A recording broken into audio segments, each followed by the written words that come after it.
Okay, so a very good afternoon to all of y'all. कल हम लोग ने शुरू किया था unit number 3 of the Indian contract act. तो उसी यूनिट को हम आज कंटिन्यू करने वाले हैं और देखने वाले हैं कौन से सारे वेरियस एसेंशियल एलिमेंट्स होते हैं ऑफ अ वैलिड कॉन्ट्रैक्ट। कल जो सेक्शन की हमने शुरुआत की थी that was relating to a minor. Unit number 1 में भी मैंने ये चीज कही थी और कल भी हमने डिटेल में इस बारे में डिस्कस किया था कि कोई भी कॉन्ट्रैक्ट वैलिड होने के लिए, कोई भी कॉन्ट्रैक्ट वैलिड होने के लिए क्या होना चाहिए, the parties to the contract should have the capacity to enter into a contract. तो कब माना जाएगा कि आप में है the capacity to enter into a contract? जब आप होते हो major, sound mind and when you are not disqualified by law, तब आपके पास होता है capacity to enter into a contract. यही माइनॉरिटी और बहुत, और आज इसी टॉपिक को हम लोग कंटिन्यू करने वाले हैं। तो सबसे पहले तो सवाल ये उठता है कि कब माना जाएगा कॉन्ट्रैक्ट एंटर? मेजर एज का होना जरूरी है, तभी वो कॉन्ट्रैक्ट जो माइनर हो या आपका मेजर हो, ये इंडियन कॉन्ट्रैक्ट एक्ट में किया गया। इनफैक्ट दूसरी एक्ट का रेफरेंस देती है और इसी एक्ट का नाम जो is the Indian majority act 1875। और ये एक्ट कहती है कि कोई भी बच्चा अगर 18 साल का होता है then he will be considered as a major. So any person who has not completed 18 years of age will be considered as a minor. But अगर कोई स्पेशल केस है, जैसे कि अगर वो बच्चा अनाथ है, तब उस केस में my dear friends you will be considered as a minor till the time you have not completed 21 years of age. उसी माइनर से रिलेटेड हमने बहुत सारे रूल्स देखे थे जो इंडियन कॉन्ट्रैक्ट एक्ट में बताए गए थे। सबसे पहला पॉइंट जो है, I am on page number 31। Okay, जो लोग कल एब्सेंट थे, मैं वापस आप लोगों के लिए कहना चाहती हूँ कि ये सारे नोट्स जो है मैंने कल के लेक्चर में डिस्क्रिप्शन में दिए थे और आज भी ये जो यूनिट नंबर 3 के नोट्स है आपको इसी लेक्चर के नीचे जो डिस्क्रिप्शन बॉक्स है उसमें आपको ये जो नोट्स है वो मिल जाएंगे। देखो, पहला जो पॉइंट था वो कहता था a contract that you have made with a minor is void ab initio. void ab initio मतलब नल होता है। कोई भी कॉन्ट्रैक्ट जो आप माइनर के साथ एंटर करते हो वो कॉन्ट्रैक्ट होता ही नहीं है। In fact this agreement is void right from the beginning. It is not enforceable right from the beginning. और इसी का जो लैटिन वर्ड है उसको कहते हैं as void ab initio. Point number 2 जो है, पॉइंट नंबर 2 इज कि रैटिफिकेशन पॉसिबल नहीं है इवन आफ्टर अटेनिंग मेजॉरिटी। कल कुछ टेक्निकल प्रॉब्लम की वजह से क्या हो गया था, ये पॉइंट जो है ये स्किप हो गया था और आया ही नहीं था लेक्चर में, और बहुत सारे स्टूडेंट्स ने मुझे रिक्वेस्ट किया था इस पॉइंट को एक्सप्लेन करने के लिए। So this is just for y'all. Ratification, देखो, even if minor turns into a major, जो भी कॉन्ट्रैक्ट इस बच्चे ने किए थे जब वो माइनर था, इन कॉन्ट्रैक्ट्स को रैक्टिफाई करना पॉसिबल नहीं है after he turns a major. इसका क्या मतलब होता है? देखो, शब्द क्या है, एकदम ध्यान से सुनो। The word is rectification. Ratification, RATIFICATION, ratification. This word is different from the word rectification.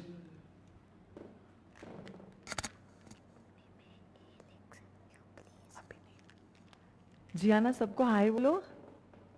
हाय। मैं क्लास ले लूं? ठीक है, क्लास के बाद अपन साथ में खेलेंगे। ओके? हाँ, उस मेरे वाले लैपटॉप पे ले लो, मेरे वाले लैपटॉप पे। ठीक है, उसको फ्लिप करो ना, वहां से फ्लिप करो ना उसको, कैमरा को।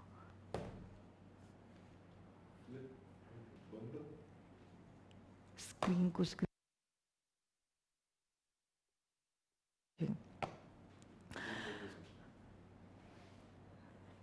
देखो आपने ये शब्द रेक्टिफिकेशन देखा होगा अकाउंट्स में आप लोगों ने पढ़ा होगा, रेक्टिफिकेशन ऑफ मिस्टेक्स। रेक्टिफाई करना मतलब अपनी गलती को सुधारना, टू करेक्ट योर मिस्टेक्स। तो अगर सपोज आपसे गलती से मिस्टेक हुई है और इसी गलती को अगर आप सुधारना चाहते हो, ये गलती को सुधारना इसका मतलब होता है आपकी गलती को रेक्टिफाई करना, to correct your mistake.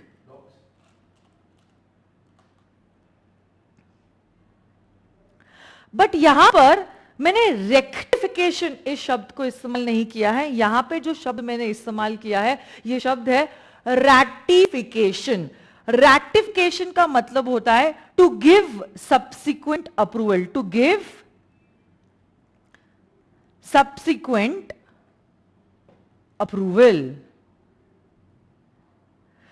Jin students को रैटिफिकेशन इस शब्द का मतलब नहीं पता है, रैटिफाई करना मतलब सब्सिक्वेंट अप्रूवल देना। तो कल मैंने एक एग्जाम्पल भी बताया था रैटिफिकेशन इस शब्द का, जैसे कि से फॉर एग्जाम्पल आज फ्राइडे है, okay, and tomorrow is Saturday, then Sunday is a holiday. अब देखो क्या होता है यहाँ पे कुछ ऐसा हुआ है कि सर ने अपने कुछ दोस्तों को घर पे बुलाया है for a small dinner party, okay. कुछ 5 कपल्स को, 10 लोगों को घर पे बुलाया है फॉर अ डिनर पार्टी। अब देखो मैं अकेली विद अ स्मॉल किड, अब मैं सोच रही हूँ इतने सारे with no helpers these days because of corona virus, मैं सोचती हूँ मैं अकेली कैसे सब चीजों को मैनेज करूंगी, मुझे किसी की तो हेल्प की जरूरत रहेगी, राइट। तो अब ऐसे समय पे मुझे आप लोगों का चेहरा याद आता है, मैं सोचती हूँ कि ऐसे समय पे आप अगर मेरी मदद नहीं करोगे तो कौन करेगा, राइट। तब देखो I ask you for help, मैं आपसे पूछती हूँ कि प्लीज मेरी हेल्प करने के लिए घर पे आओ। तो अब आप घर पे आ जाते हो, अब आप काफी हेल्प करते हो और गेस्ट आ जाते हैं। मैं कहती हूँ एक काम करो, आप उन्हें पानी सर्व कीजिए और तब तक मैं गरम गरम भजिए जो है, कांदे भजिए, पकोड़े जो है वो बनाती हूं। अब देखो आप क्या करते हो, वो ग्लासेस पानी से भरे हुए उसकी ट्रे को उठा तो लेते हो, बट जैसे आप सर्व करने जाते हो वो ट्रे जो है आपके हाथों से छूट जाती है और सारे ग्लासेस जो है वो चूर चूर हो जाते हैं। अब देखो आप 2 चीजें कर सकते हो, 2 चीजें, एक है रेक्टिफाई और दूसरा है रैटिफाई। रेक्टिफाई मतलब क्या, अज्यूम करते आपने पूरा मेस क्लियर कर दिया, पूरी गंदगी साफ कर दी और हमारे बिल्डिंग के नीचे एक क्रोकरी की दुकान थी, सेम ग्लासेस का सेट लेके आ जाते हो और आपने क्या कर दिया, उसी ग्लासेस को फिल करके गेस्ट को ये पानी सर्व कर दिया। यहां पे आपने क्या किया, आपने आपकी गलती को सुधारा है, आपसे जो गलती से मिस्टेक हो गई थी उस गलती को आपने सुधारा है। इसे कहते हैं rectification of mistakes, rectification of errors. But देखो प्रैक्टिकली आप भी जानते हो, मैं भी जानते हो, ये चीज तो पॉसिबल नहीं है, क्योंकि जब ग्लासेस टूटे थे हम सबको समझ में आ गया था कि क्या कांड हुआ था। अब देखो जैसे ही ग्लासेस टूटते हैं आप एक छोटा सा चेहरा लेके मेरे पास आ जाते हो और रो रहे हो आप,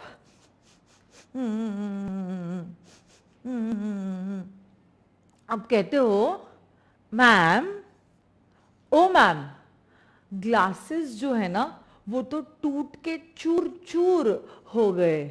अब देखो ध्यान से सुनना मैं क्या सेंटेंस कहने जा रही हूं, मैं कहती हूं कोई बात नहीं बेटा, कोई बात नहीं, ग्लासेस ही टूटे हैं ना, दिल थोड़ी ना टूटा है, राइट।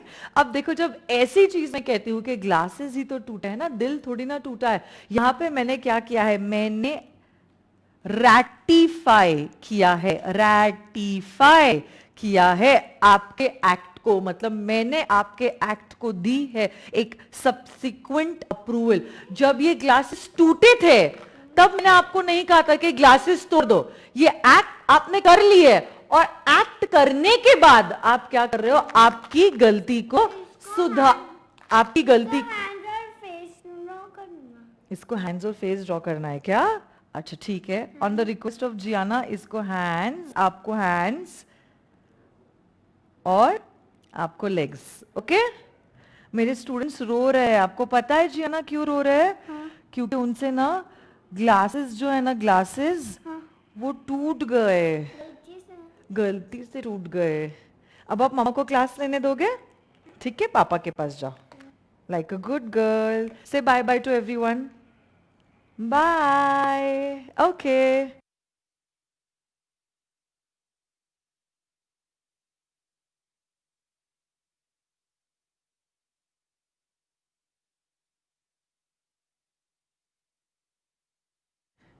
जस्ट 1 सेकेंड, मैं जियाना को छोड़ के आती हूँ।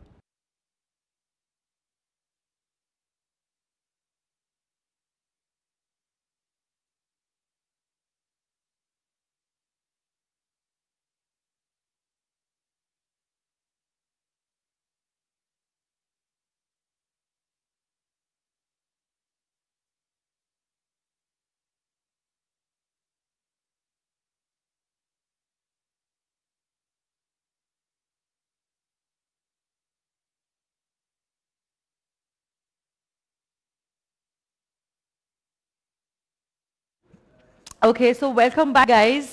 तो सुनिए ना मेरी बात, यहां पे जब मैं सेंटेंस कहती हूं उसको कहते हैं एज रैटिफिकेशन।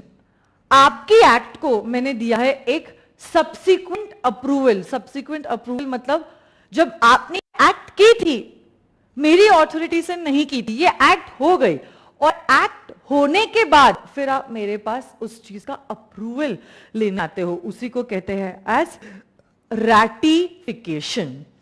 तो अब सवाल ये उठता है कि माइनर से रिलेटेड जो कॉन्सेप्ट है उसमें कैसे मैंने रैटिफिकेशन इस शब्द को अप्लाई किया है। ठीक है, तो देखो मैंने उसके लिए कल एक एग्जाम्पल भी दिया था। I am not quite sure कि एग्जाम्पल आया था या कनेक्शन तब लूज हो गया था, बट कोई बात नहीं, just for all I am giving the example one more time. Okay, check it out guys. ये देखिए यहां पे क्या हुआ है, एक बच्चा है, बच्चा यानी कि माइनर है। सबसे पहला रूल तो आप जानते हो कि अगर आपने माइनर के साथ कोई भी अग्रीमेंट एंटर किया है, ये अग्रीमेंट कैसा होता है, वॉइड होता है। इट इज वॉइड एब इनिशियो। सो माइनर ने अंकल के साथ एक अग्रीमेंट बनाया है जो अग्रीमेंट वॉइड है, इट इज वॉइड एब initio. But now look what has happened is, जब ये कॉन्ट्रैक्ट एंटर किया गया था तब ये बालक की एज थी 17 इयर्स 360 डेज। मतलब कुछ ही दिन बचे हुए थे for him to turn into a major. अब देखो, आज जब कॉन्ट्रैक्ट एंटर किया गया है, आज तो उनकी उम्र 17 इयर्स 360 डेज के, means he is not completed 18 years of age, means according to law he is considered as a balak, he is considered as a minor. But देखो अब कुछ दिनों बाद वो मेजर बन जाते हैं, और आज मेजर बनने के बाद, आज मेजर बनने के बाद what he wants to do is he wants to give subsequent approval to that particular agreement that he had entered into when he was a minor. तो देखो वापस से, कॉन्ट्रैक्ट कब एंटर किया था, जब वो बालक थे, जब वो माइनर थे। आज वो माइनर से मेजर बन चुके हैं, और आज जब वो मेजर बन गए हैं, he wants to give subsequent approval, means he wants to ratify that particular agreement that he had entered into with that uncle when he was a minor. तो सवाल ये उठता है कि क्या ये माइनर आज जब वो मेजर बन गया है, क्या इस पर्टिकुलर अग्रीमेंट को वो अप्रूवल दे सकता है, क्या वो उसे रैटिफाई कर सकता है? तो यही पॉइंट नंबर 2 जो है वो कहता है इसका रैटिफिकेशन पॉसिबल नहीं है। क्यों रैटिफिकेशन पॉसिबल नहीं है? याद रखना, पॉइंट नंबर 1 ने क्या कहा था, कोई भी अग्रीमेंट जो आप माइनर के साथ एंटर करते हो वो होता है वॉइड एब इनिशियो, मतलब वो नल है, नल। कानून के आंखों से देखो, कानून को तो ऐसा लगा है कि ये पर्टिकुलर अग्रीमेंट कभी हुआ ही नहीं है। तो जो अग्रीमेंट कभी हुआ ही नहीं है, क्या उस चीज का सब्सिक्वेंट अप्रूवल लिया जा सकता है? नहीं लिया जा सकता, इसलिए रैटिफिकेशन पॉसिबल नहीं है। तो देखो वही चीज यहां पे लिखी गई है, minor's agreement being a nullity and void ab initio has no existence in the eyes of law. Therefore, there cannot be made, it cannot be made valid on subsequent ratification. Yes or no, guys? Yes.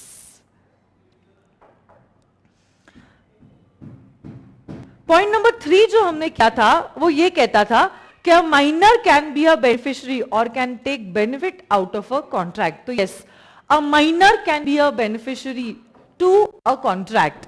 तो अगर आप ऐसा कोई contract enter करते हो जिसके द्वारा minor liable नहीं है बट कॉन्ट्रैक्ट के द्वारा उसको सिर्फ और सिर्फ बेनिफिट्स मिल रहे हैं, तो ये कॉन्ट्रैक्ट वैलिड होता है. ये कॉन्ट्रैक्ट वैलिड होता है. जैसे कि से फॉर एग्जांपल मैंने जियाना who is my minor daughter, उसके नाम पे अगर एक बैंक अकाउंट खोला है, so opening such a bank account will be considered totally valid in the eyes of law. या से फॉर एग्जांपल अगर मैं अपनी बेटी के नाम पे अपना घर कर देती हूं तो ये भी चीज टोटली पॉसिबल है. It is allowed in the eyes of law, क्योंकि इस कॉन्ट्रैक्ट के द्वारा मैंने उसको ट्रांसफर किए सिर्फ और सिर्फ बेनिफिट्स. हो कि नहीं? यस और नो गाइस? यस. और 2 पॉइंट्स मैंने लास्ट सेशन में किए थे और वो ये था कि a minor cannot be declared as an insolvent person. A minor cannot be declared as an insolvent person. Minor क्यों insolvent declare नहीं किया जा सकता है? मैंने आपको पहले ही कहा था insolvency मतलब क्या होता है. जब कभी भी किसी पर्सन की assets हो जाती है कम, assets हो जाती है कम और liabilities हो जाती है ज्यादा, तब माना जाता है such a person is an insolvent person. अब माइनर की तो लाइबिलिटी जीरो होती है. अब अगर माइनर की लाइबिलिटी जीरो होती है, ऐसा कभी नहीं हो सकता है कि उसकी एसेट हो गई है कम और लाइबिलिटीज हो गई है ज्यादा. या तो माइनर की एसेट्स और लाइबिलिटीज दोनों जीरो होती है, या तो एसेट ज्यादा होती है और लाइबिलिटी जीरो होती है, जिसके वजह से a minor can never ever be declared as an insolvent person. और एक आखिरी पॉइंट जो कल के सेशन में मैंने किया था, that was relating to partnership. तो कल मैंने वही चीज कही थी, you can not create a partnership firm with a minor. You can not create a partnership firm with a minor, but a minor can always be admitted to an existing partnership firm. वापस से, you cannot create a partnership with a minor, but a minor can always be admitted as a partner in an existing partnership firm. अब बढ़ते हैं आगे. ठीक है, आइए point number 10 पे. Point number 10, a minor can be an agent. A minor can be an agent. A minor can be an agent.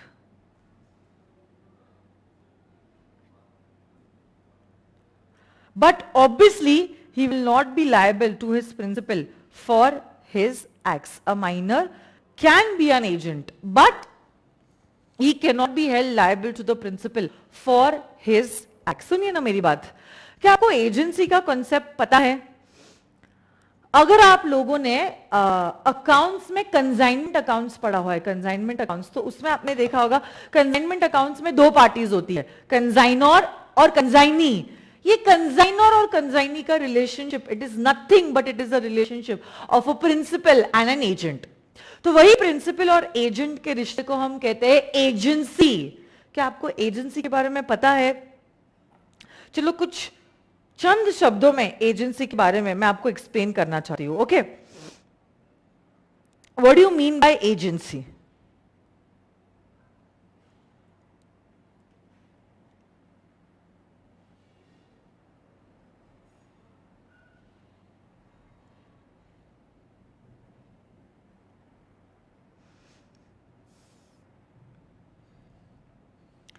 So for example,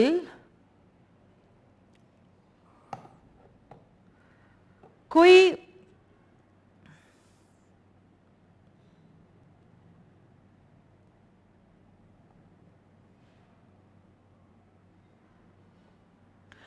person है जिनका नाम है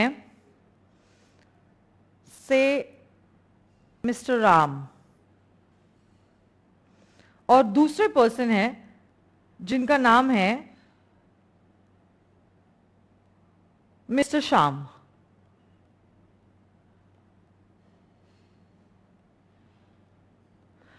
अब देखिए यहां पे क्या हुआ है. Mr. Ram is a very big businessman, okay? He's a very big businessman. और यही मिस्टर राम ने एक बड़ा सा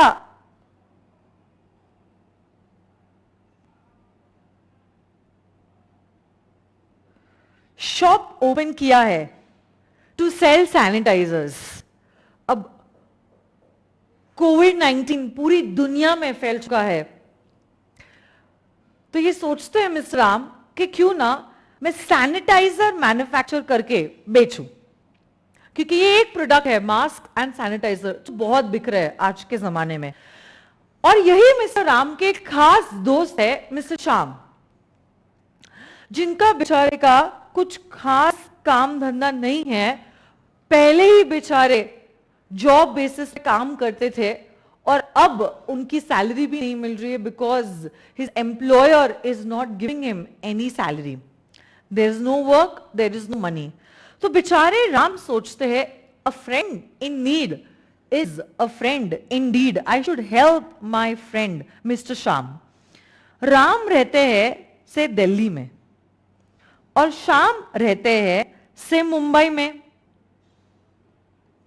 अब राम पूछते हैं श्याम को कि हे श्याम, मेरे बिहाफ पे क्या तुम ये मास्क और सैनिटाइजर्स मुंबई में बेचोगे? मेरे बिहाफ पे मतलब देखो माल किसका है, मतलब ये सैनिटाइजर और ये मास्क किसका है? राम का.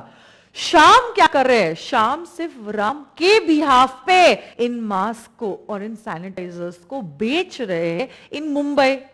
क्योंकि अब देखो राम फिजिकली एक समय पे एक ही जगह पे हो सकते हैं, तो ज्योग्राफिकल कॉन्स्ट्रेंट के वजह से वो सोचते हैं मैं क्या करता हूं, मैं खुद तो ट्रैवल नहीं कर सकता Mumbai Delhi, Delhi Mumbai. I will delegate this work to somebody else, to my friend who lives in Mumbai, mister Shyam. अब देखो कल जाके अगर श्याम ने कुछ मास्क और कुछ सैनिटाइजर्स बेचे हैं टू क्लाइंट, से दुकान पे आते हैं मिस्टर घनश्याम.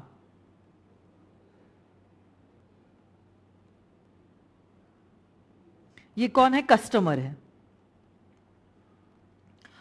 और ये कुछ मास्क और सैनिटाइजर परचेज भी करते हैं. से इस बॉक्स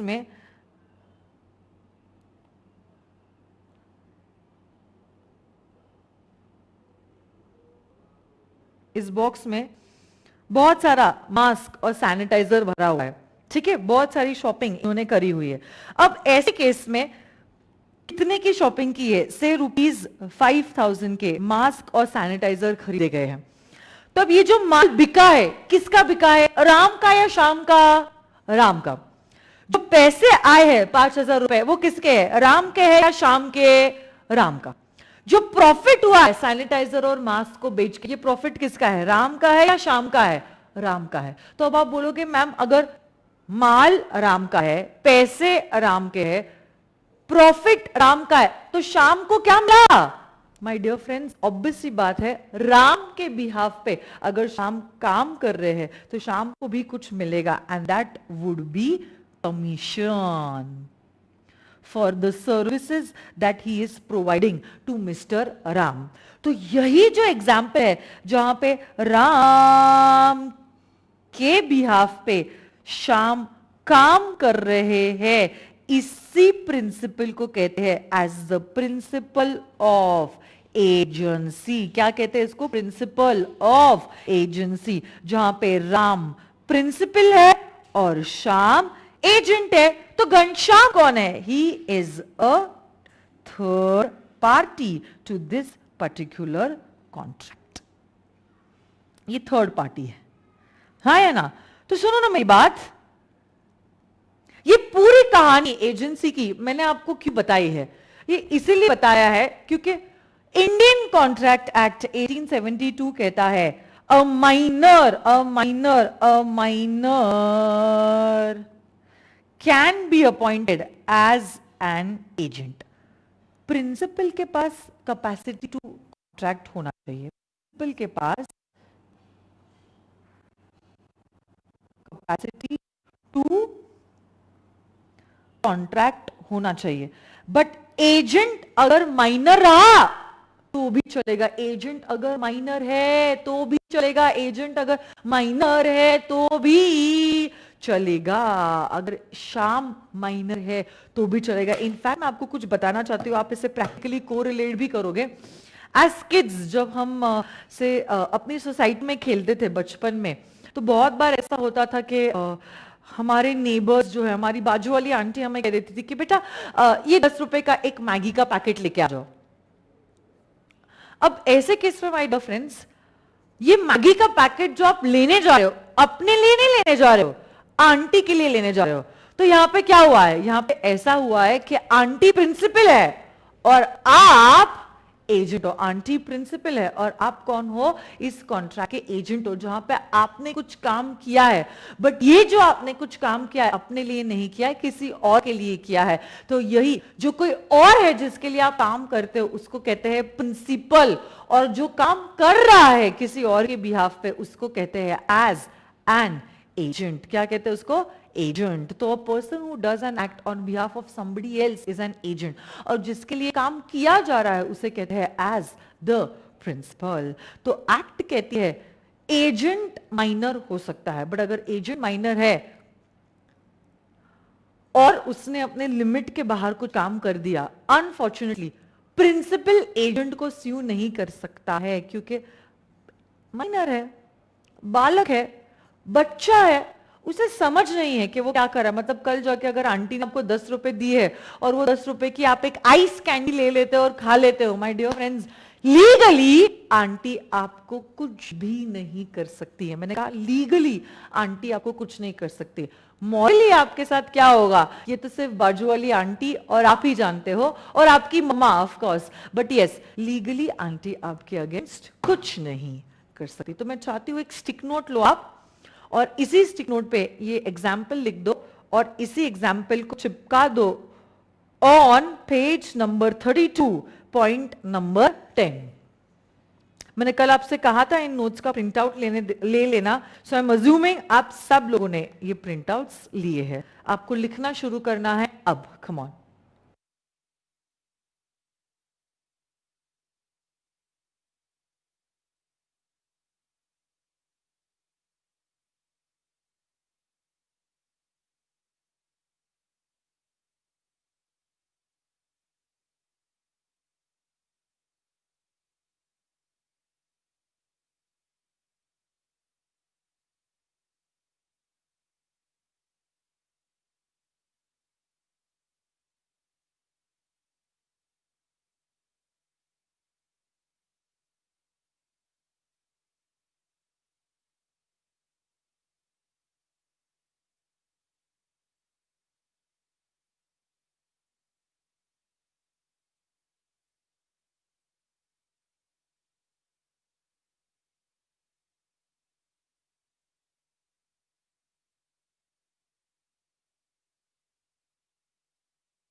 ओके, सो मैं अज्यूम कर रही हूं कि आप लोगों का राइटिंग पार्ट हो चुका है। चलो बढ़ते हैं आगे।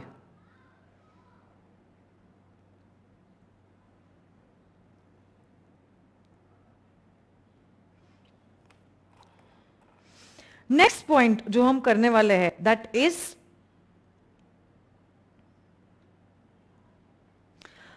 point number 5, liability for necessaries. This point is very important. Okay, liability for necessaries.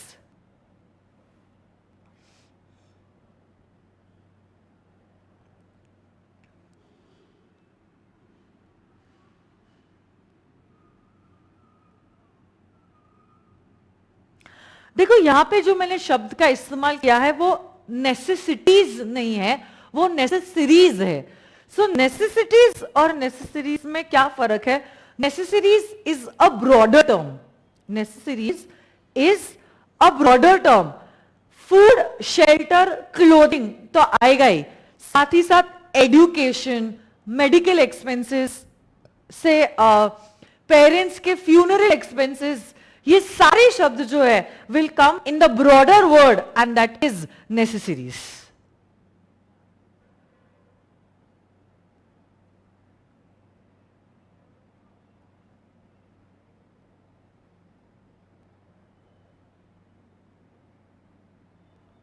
check okay.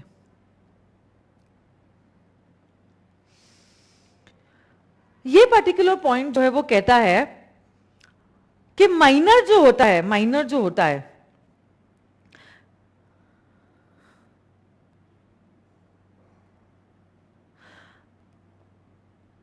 अगर आपने माइनर को कुछ नेसेसरीज सप्लाई किए हैं, अगर आपने माइनर को कुछ नेसेसरीज सप्लाई किए हैं, then such a contract is enforceable in nature. वापस से, अगर आपने कुछ नेसेसरीज माइनर को सप्लाई किए हैं, से फूड, शेल्टर, क्लोथिंग, या उसके एजुकेशन पे खर्चा उठाया है, या से फॉर एग्जांपल उसके पेरेंट्स की डेथ हो गई तो आपने उनके फ्यूनरल एक्सपेंसेस बेयर किए हैं, तो ऐसा खर्चा जो है जो आपने बालक के माइनर के नेसेसरीज के ऊपर उठाया है, you can claim that amount from that particular minor. Such a contract is enforceable in nature. But याद रखना यहां पे कैच है, ये जो अमाउंट है जो आप माइनर से क्लेम कर सकते हो, you cannot make him personally liable for this amount. You cannot make him personally liable for that amount. You can only recover this amount from his estate. You cannot recover this amount personally from him. कि उससे काम करवा के आप ये पैसा recover नहीं करवा सकते हो. तो आप ये पैसा कैसे रिकवर कर सकते हो? ये पैसा आप रिकवर कर सकते हो फ्रॉम हिज एस्टेट. ये कब की बात है? Only when you have supplied certain necessaries to a minor. Okay,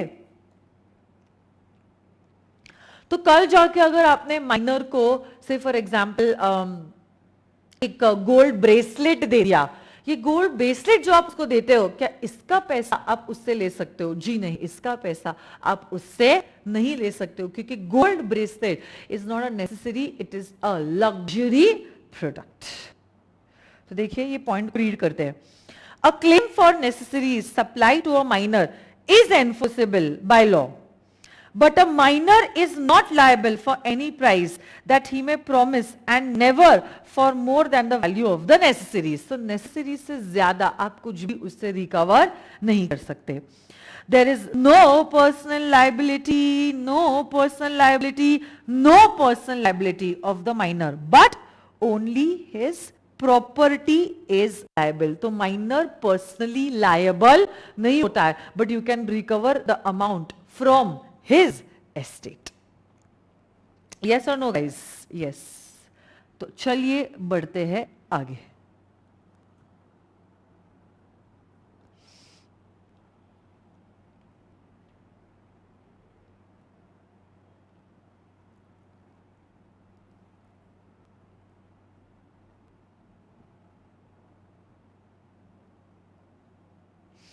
Contracts by guardian, how far are they enforceable? सुनो मेरी बात.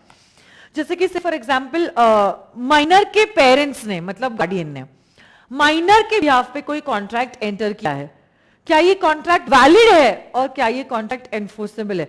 तो इंडियन कॉन्ट्रैक्ट एक्ट 1872 जो है वो कहता है सर्टेन सर्कमस्टेंसेस में अगर कोई गार्डियन ने माइनर के बिहाफ पे कॉन्ट्रैक्ट एंटर किया है, ऐसे कॉन्ट्रैक्ट्स को हम वैलिड कंसिडर करेंगे। कब इनको वैलिड कंसिडर किया जाएगा? Firstly if they are for the benefit of the minor.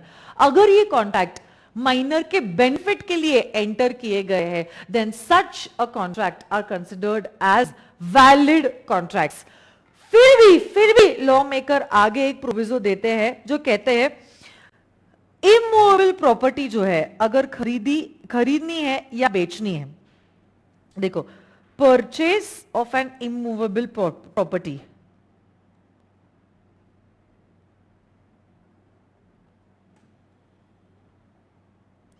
अगर आपको कोई इमूवेबल प्रॉपर्टी बेचनी या खरीदनी है, देन माय डियर फ्रेंड्स आपको कोर्ट में अप्लाई करना पड़ेगा और उसके बाद ही आप ये चीज कर सकते हो on behalf of a minor. यही एक छोटा सा कॉन्सेप्ट है जो बहुत इजी है। देखो वही चीज कहता है, with guardian makes a contract for a minor which is with in his competence, मतलब गार्डियन के पास उसके बिहाफ पे कॉन्ट्रैक्ट एंटर करने का पावर है, and which is for the benefit underlying, it is for the benefit of the minor, it is for the benefit of the minor, there will be a valid contract which the minor can enforce. But all the contracts made by the guardian on behalf of the minor are not valid. Every contract is not valid. For instance, the guardian of minor has no power to bind the minor by a contract for the purchase of an immovable property. But a contract entered by a certified guardian appointed by the court of a minor with the sanction of the court for the sale of the minor's property may be enforced by either party to the contract. तो कभी कभार क्या होता है, suppose से for example एक बच्चा अनाथ है और उसका कोई भी नहीं है इस दुनिया में, जो कोर्ट ऑफ वार्ड्स है, बच्चों का जो कोर्ट होता है, वो कोर्ट क्या करता है, यूजुअली एक सर्टिफाइड, कोर्ट ही खुद एक सर्टिफाइड गार्डियन को अपॉइंट करता है। उस केस में माय डियर फ्रेंड्स अगर किसी पर्सन ने उस माइनर को जैसे कि नेसेसिटीज सप्लाई की है, तो क्या पॉसिबल हो सकता है, ये जो पर्टिकुलर कोर्ट है इस गार्डियन को अपॉइंट करने के बाद प्रॉपर्टी बेच के वो ड्यूज को फुलफिल कर सकता है। यस और no guys? Yes. Next point, no specific performance. Just 1 second.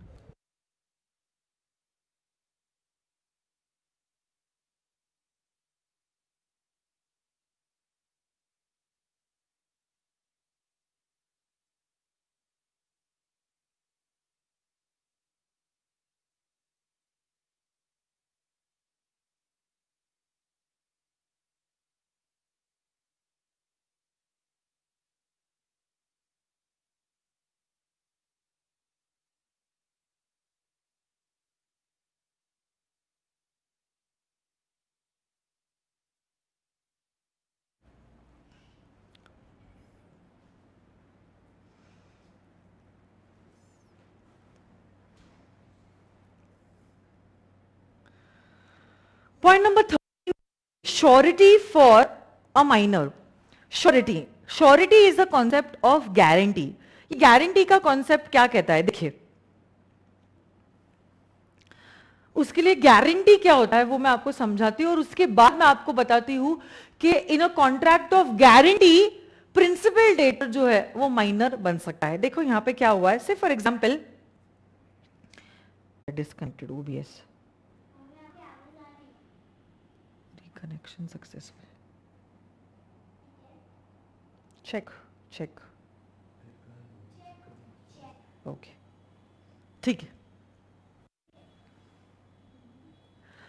तो देखिए यहां पे क्या हुआ है, आप एज एन एक्सपोर्टर इस इंपोर्टर से कहते हो कि hey importer please give me guarantee कि मेरे लैपटॉप्स परचेज करने के बाद आप पेमेंट दोगे।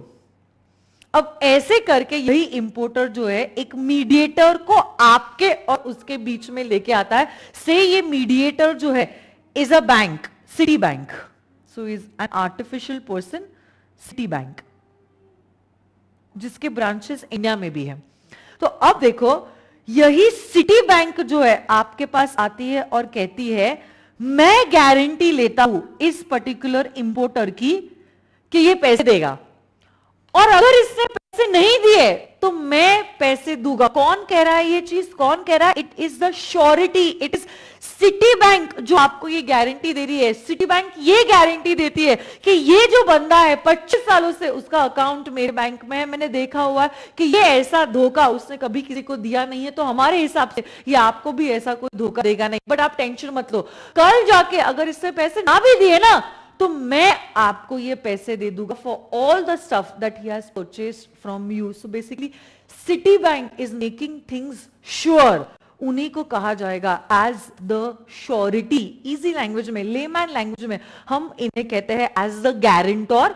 लीगल लैंग्वेज में, इंडियन कॉन्ट्रैक्ट एक्ट के हिसाब से उन्हें कहा जाता है एज द श्योरिटी। श्योरिटी ये शब्द आता है from the word sure, because he is making things sure, that is why he is known as the surety. तो देखिए ना यहां पे, यही कॉन्ट्रैक्ट जो होता है उसको हम कहते हैं as a contract of guarantee. In fact guarantee contract is a special contract जिसके बारे में एकदम डिटेल में हम लोग सीए इंटर में पढ़ने वाले हैं। यहां पे तो मैंने आपको हल्की सी झलक दी है क्योंकि यहां पे इस चीज का रेफरेंस आया है, तो पिक्चर अभी बाकी है मेरे दोस्त। तो देखो ना यहां पे 3 लोग हैं, एक्सपोर्टर, इंपोर्टर और सिटी बैंक। एक्सपोर्टर यानी आपको कहा जाएगा एज द क्रेडिटर, क्योंकि आप गुड्स क्रेडिट पे दे रहे हो टू द इंपोर्टर। जो है इस गारंटी के कॉन्ट्रैक्ट के, वो है हमारी सिटी बैंक जिनको हम कहते हैं श्योरिटी। इंडियन कॉन्ट्रैक्ट एक्ट 1872 जो है वो कहता है इस गारंटी के कॉन्ट्रैक्ट में ये जो प्रिंसिपल डेटर है ना इज अ माइनर, चलेगा, and still this contract will be a valid contract, but our surety should be competent to enter into a contract. So basically, surety should be major, sound mind, and he shall not be disqualified by law. ये आप देखिए secondary है। Secondary मतलब क्या? देखो, से आपने laptops बेच दिए, अब 2 चीजें हो सकती लैपटॉप्स बेचने के बाद। एक, ये डेटर जो है सीधा साधा बंदा है, जैसे लैपटॉप्स लिए क्रेडिट पीरियड खत्म होने के बाद जितना पेमेंट देना था आपको दे दिया, जितना पैसा आपको मिलना था अगर वो मिल गया तो फिर तो क्या बात है, फिर तो सिटी बैंक बीच में आएगी ही नहीं, तो सब अच्छा हो गया है, कोई टेंशन की बात नहीं, जितना माल दिया है उतना पैसा आ गया है। बट केस नंबर 2 भी तो हो सकता है ना। केस नंबर 2 में देखो क्या हुआ है, आपने माल दिया और इस डेटर ने पैसे देने से मना कर दिया। उस केस में माय डियर फ्रेंड्स अब ये श्योरिटी बीच में आता है, मतलब सिटी बैंक जो है अब वो बीच में आ जाएगी। अब सिटी बैंक आपको पैसा देगी, अब सिटी बैंक जो है वो आपको पैसा देगी। मतलब देखो, प्राइमरी लायबिलिटी किसकी है? इंपोर्टर की है। बट अगर इंपोर्टर ने पैसा नहीं दिया, अगर इंपोर्टर ने पैसा नहीं दिया, अगर इंपोर्टर ने पैसा नहीं दिया तो श्योरिटी देगा। मतलब ये जो श्योरिटी है उसकी लायबिलिटी एक तो सेकेंडरी है एज वेल एज कंडीशनल है। अगर डेटर ने पैसे नहीं दिए तो श्योरिटी पैसे देगा। मतलब श्योरिटी की लायबिलिटी एक तो कंडीशनल है as well as conditional and secondary. Secondary क्यों? क्योंकि पहले हम तो चाहेंगे कि हमारा डेटर पैसा दे दे, बट अगर डेटर ने पैसा नहीं दिया हमारे पास और एक मौका है, हम श्योरिटी से ये पैसा मांग सकते हैं। तो देखो, अगर अल्टीमेट लायबिलिटी श्योरिटी की है, अल्टीमेट लायबिलिटी है ना, हम चाहेंगे ये जो पर्सन है जिसकी लायबिलिटी अल्टीमेट है उस पर्सन के पास कॉन्ट्रैक्ट करने के पावर्स होने चाहिए, उस पर्सन के पास कॉन्ट्रैक्चुअल पावर्स होना necessary, and that is why the law says, ये जो पॉइंट नंबर 13 है आपकी टेक्स्ट बुक्स में, वो कहता है surety shall have the capacity to enter into a contract. In short, surety होना चाहिए major, sound mind and not disqualified by law. तो आइए इस पॉइंट नंबर 13 को रीड करते हैं और फिर आप इस एग्जाम्पल को स्टिक नोट लिख के आपके टेक्स्ट बुक में चिपका सकते हैं। First we will do the reading together, come on. I am on page number 33, point number 13. Surety for a minor.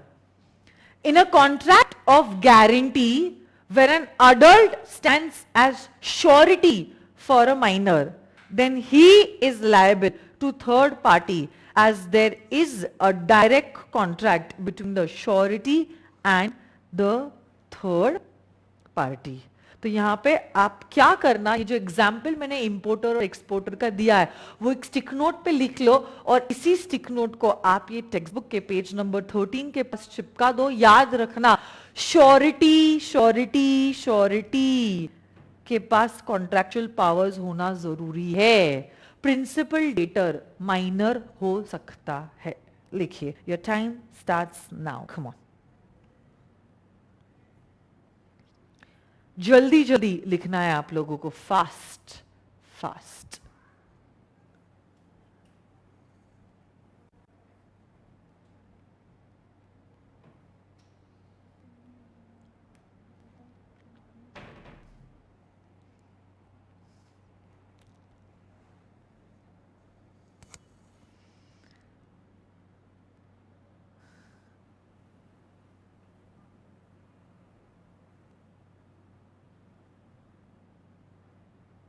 O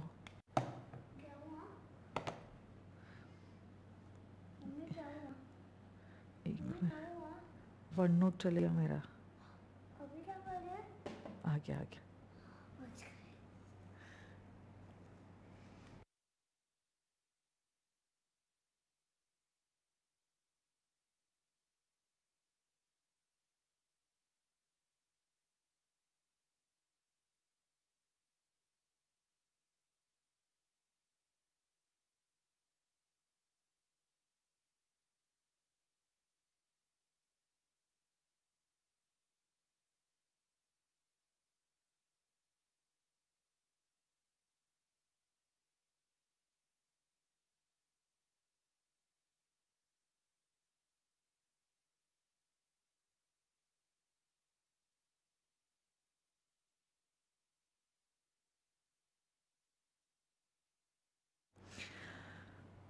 okay, so I am assuming that you all are done with the writing part. अगर नहीं हुआ है तो आप video को pause करके लिख सकते हैं. हम लोग फिलहाल के लिए बढ़ेंगे आगे. आइए,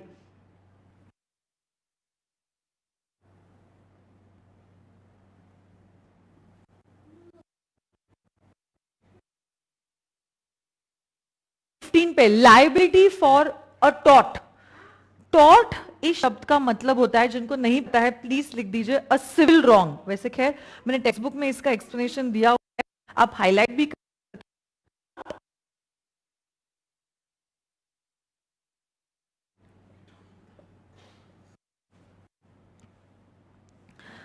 ये पर्टिकुलर पॉइंट जो है वो कहता है, कल जाके अगर माइनर ने कुछ वाहियात हरकत की है, my dear friends, we can make the minor held guilty. He can be held guilty and he may be punished for the wrong that he has done. Except for one case, और वो ये case है कि अगर minor agent की तरह काम कर रहे हैं किसी और के बिहाफ पे, तो अब अगर उन्होंने कुछ गलत काम किया है, खुद नहीं किया है बट ये काम उनसे करवाया गया है एज एन एजेंट, तब उस केस में my dear friends, he will not be held liable but the principal will be held liable. जैसे कि एक एग्जांपल मैं आपको देती हूं.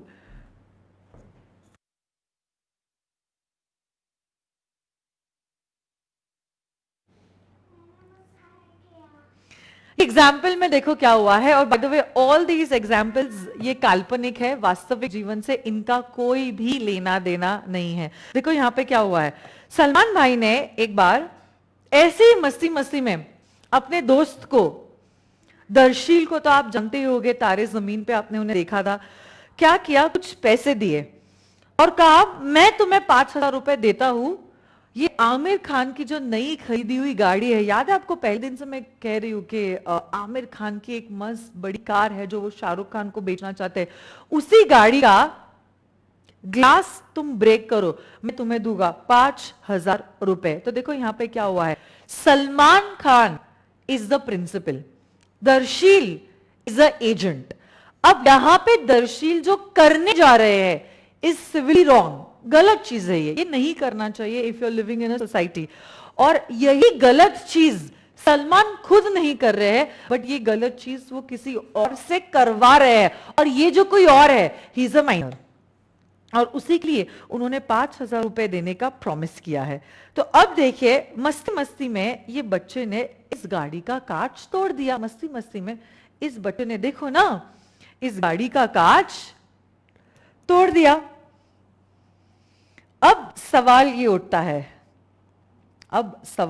है, can Aamir file a case against Darsheel for this civil wrong that he has done? तो सिविल रॉन्ग का लीगल टर्म मैंने अभी आपको कहा था that is a tort.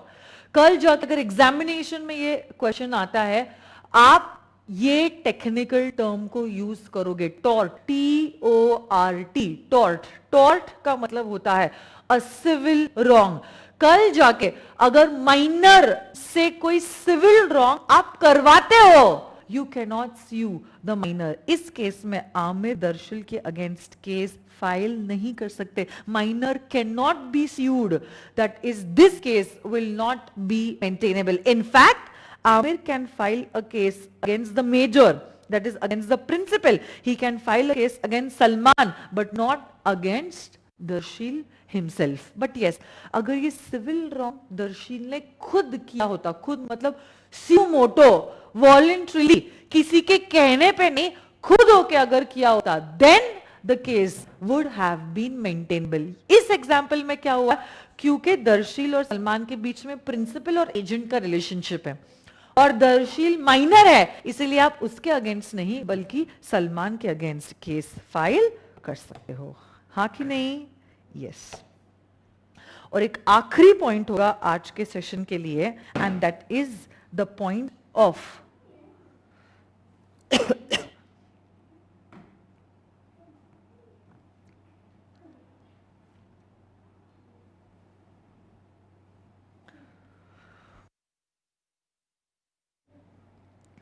a joint contract by a minor. Number 12.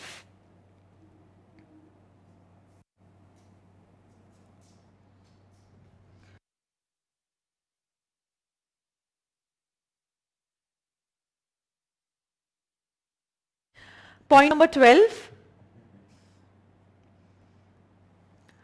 A joint contract by a minor and a major. Accounts में 11th और 12th में आप लोगों ने ऑलरेडी प्रॉमिसरी नोट्स के बारे में पढ़ा है, ओके? तो उसी का मैं एक एग्जांपल आप लोगों को देना चाहती हूं से A and B, okay? A and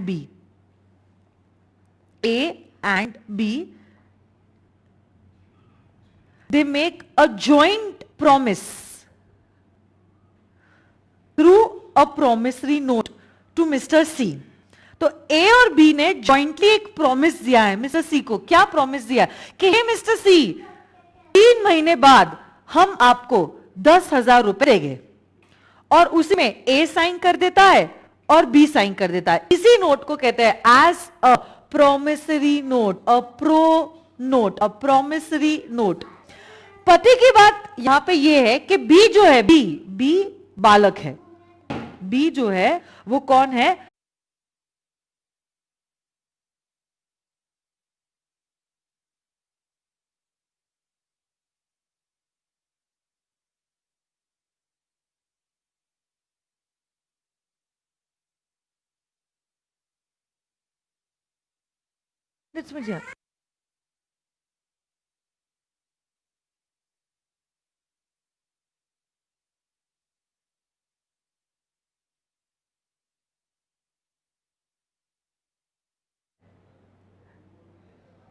हाँ, ये देखिए, तो देखो यहां पे क्या हुआ है, आखिरी इसी पॉइंट पे मैंने आप लोगों को छोड़ा था शायद, कि ए जो है वो मेजर है और इसी ए ने बी जो एक बालक है, एक माइनर है, उनके साथ एक कॉन्ट्रैक्ट एंटर किया है थ्रू अ प्रॉमिसरी नोट, और प्रॉमिस किया है मिस्टर सी को कि 3 महीने बाद वो उन्हें 10,000 रुपए देंगे। तो यहां पर एक प्रॉमिसरी नोट बनाई गई है। So promissory note is nothing but it is an example of a contract. और इसी कॉन्ट्रैक्ट में 3 पार्टीज है, A, B and C. But यहां पे एक चीज जो है वो अलग चीज है, और वो जो अलग चीज है वो ये है कि बी जो है is a minor, mister B is a minor. और इसी मिस्टर बी ने क्या किया है, ए के साथ, ए जो है he is having the capacity to enter into a contract, okay. इसी बी ने, बालक ने क्या किया है, ए के साथ प्रॉमिस किया है सी को 3 महीने बाद 10,000 रुपए देने के लिए। तो क्वेश्चन ये अराइज होता है, is this promissory note valid? Is this promissory note valid? So the answer to this question is yes, this promissory note is valid. तो सबसे पहली बात तो सी जाएंगे ए और बी दोनों के पास पैसे मांगने के लिए। ए ने 5,000 और बी ने 5,000 अगर दे दिए तो फिर तो क्या बात है, नथिंग लाइक इट। बट अगर बी पैसे नहीं देता है तो पूरे के पूरे 10,000 रुपए जो है सी ए से रिकवर कर सकते हैं। तो अब देखो क्यों ले सकते हैं ये पूरे के पूरे 10,000 रुपए ए से, बिकॉज ये प्रोमिसरी नोट एनफोर्सेबल है, ये प्रोमिसरी नोट वैलिड है।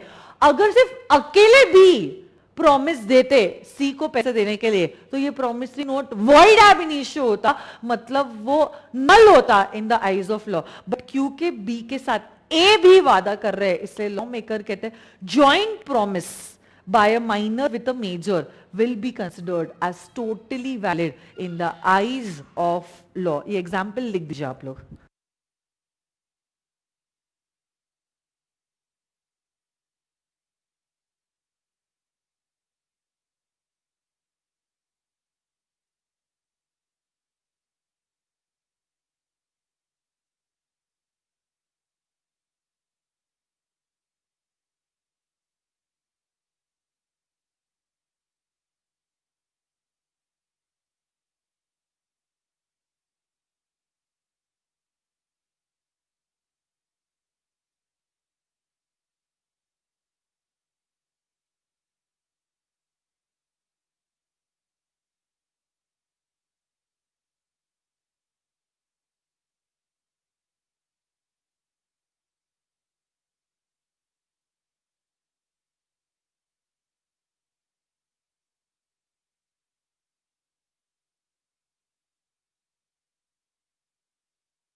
सो आई होप आप लोगों का लिखना हो चुका है, अगर नहीं हुआ है last 10 seconds guys, fast fast लिखना है आप लोगों को, ठीक है।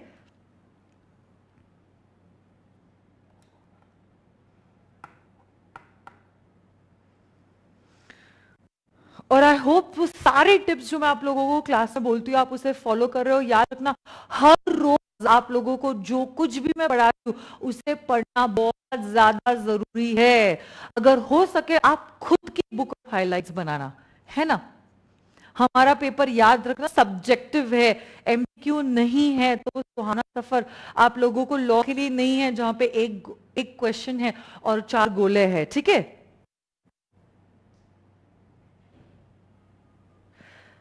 ओके तो बस आज के लिए इतना ही करेंगे। आई होप आप लोगों को सारी बातें समझ में आई होगी।